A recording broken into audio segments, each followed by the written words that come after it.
حضرت سیدنا یزید بن میسرہ رحمت اللہ تعالی علیہ فرماتے ہیں، ہم سے پہلی امتوں میں ایک شخص تھا جس نے بہت زیادہ مال متا جمع کیا ہوا تھا۔ اس کی اولاد بھی کافی تھی، طرح طرح کی نعمتیں اسے میسر تھیں۔ کثیر مال ہونے کے باوجود وہ انتہائی کنجوس تھا، اللہ پاک کی راہ میں کچھ بھی خرچ نہ کرتا، ہر وقت اسی کوشش میں رہتا کہ کسی طرح میری دولت میں اضافہ ہو جائے۔ جب وہ بہت زیادہ مال جمع کر چکا تو اپنے اب سے کہنے لگا، اب تو میں خوب عیش و عشرت کی زندگی گزاروں گا۔ چنانچہ وہ اپنے اہل و عیال کے ساتھ خوب عیش و عشرت سے رہنے لگا۔ بہت سے خدوم ہر وقت ہاتھ باندھے اس کے حکم کے منتظر رہتے۔ الغرض وہ ان دنیاوی آسائشوں میں ایسا مگن ہوا کہ اپنی موت کو بالکل بھول گیا۔ ایک دن ملک الموت حضرت سیدنا عزرائیل علیہ السلام ایک فقیر کی صورت میں اس کے گھر آئے اور دروازہ کھٹکھٹایا۔ غلام فوراً دروازے کی طرف دوڑے اور جیسے ہی دروازہ کھولا تو سامنے ایک فقیر کو پایا۔ اس سے پوچھا، تو یہاں کس لیے آیا ہے؟ ملک الموت علیہ السلام نے جواب دیا، جاؤ اپنے مالک کو باہر بھیجو، مجھے اسی سے کام ہے۔ خادموں نے جھوٹ بولتے ہوئے کہا، وہ تو تیرے ہی جیسے کسی فقیر کی مدد کرنے باہر گئے ہیں۔ حضرت سیدنا ملک الموت علیہ السلام یہ سن کر وہاں سے چلے گئے۔ کچھ دیر بعد دوبارہ آئے اور دروازہ کھٹکھٹایا۔ غلام باہر آئے تو ان سے کہا، جاؤ اور اپنے آقا سے کہو میں ملک الموت علیہ السلام ہوں۔ جب اس مالدار شخص نے یہ بات سنی تو بہت خوف زدہ ہوا اور اپنے غلاموں سے کہا، جاؤ اور ان سے بہت نرمی سے گفتگو کرو۔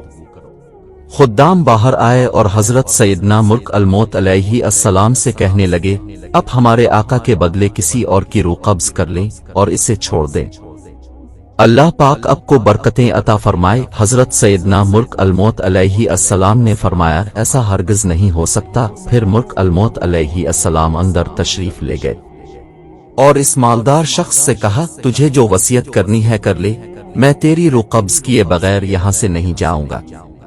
یہ سن کر سب گھر والے چیخ اٹھے اور رونا دھونا شروع کر دیا۔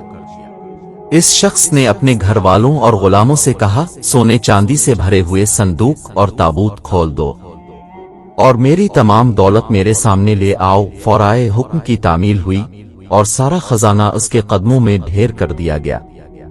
وہ شخص سونے چاندی کے ڈھیر کے پاس آیا اور کہنے لگا، اے ذلیل و بدترین مال، تجھ پر لعنت ہو، تو نے ہی مجھے پروردگار عز و جل کے ذکر سے غافل رکھا، تو نے ہی مجھے آخرت کی تیاری سے روکے رکھا۔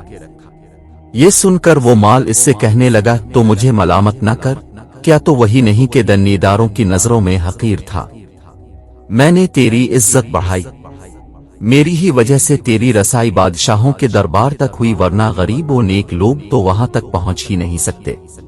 میری ہی وجہ سے تیرا نکاح شہزادیوں اور امیر زادیوں سے ہوا، ورنہ غریب لوگ ان سے کہاں شادی کر سکتے ہیں۔ اب یہ تو تیری بدبختی ہے کہ تو نے مجھے شیطانی کاموں میں خرچ کیا۔ اگر تو مجھے اللہ عز و جل کے کاموں میں خرچ کرتا تو یہ ذلت و رسوائی تیرا مقدر نہ بنتی۔ کیا میں نے تجھ سے کہا تھا کہ تو مجھے نیک کاموں میں خرچ نہ کر؟ آج کے دن میں نہیں بلکہ تو زیادہ ملامت اور لعنت کا مستحق ہے، اے ابن آدم۔ بے شک میں اور تاف دونوں ہی مٹی سے پیدا کیے گئے ہیں، بس بہت سے لوگ ایسے ہیں جو نیکی کی راہ پر گامزن ہیں اور بہت سے گناہوں میں مستغرق ہیں۔ امام ابن جوزی علیہ رحمت اللہ القوی فرماتے ہیں، گویا مال ہر شخص سے اسی طرح کہتا ہے، لہذا مال کی برائیوں سے بچ کر رہو اور اسے نیک کاموں میں خرچ کرو۔ اجل نے نہ کسر ہی چھوڑا نہ دارا، اسی سے سکندر سا فاتح بھی ہارا۔ ہر ایک لے کے کیا کیا نہ حسرت سدھارا، پڑا رہ گیا سب یوں ہی ٹھاٹ سارا۔ جگہ جی لگانے کی دنیا نہیں ہے، یہ عبرت کی جا ہے تماشا نہیں ہے۔